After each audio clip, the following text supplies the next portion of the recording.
struggle. Siguro kailangan with restraint, hindi yung kaagad sunugin natin yung kanyang yung kanyang anong tawag doon?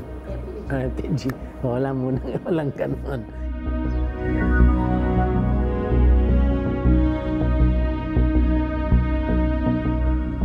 Actually, hindi siya protest art in the sense na isa siyang sining para sa pagbabago. Pero hindi siya masyadong antagonistic.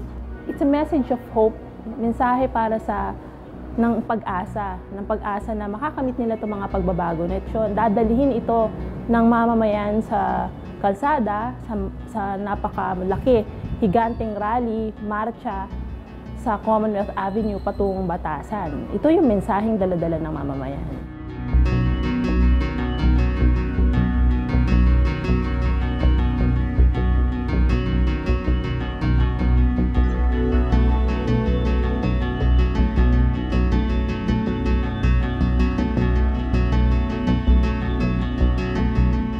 Kapag sinabi namin naman ng human rights, encompassing naman yun sa lahat ng tao. At may kaso man siya o wala, dapat mayroong due process pa rin. Hanggat hindi napapatunayang may sala sa hukuman, dapat bigyan siya ng karapatan para pagtanggol yung kanyang sarili. Otherwise, isa lang siyang pagpatay.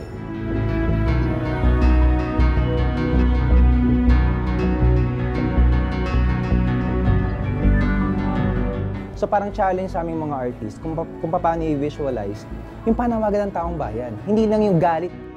Hindi lang tayo basta sumisigaw, hindi lang tayo basta nagsusunod sa rally, kung hindi dapat may programa tayo.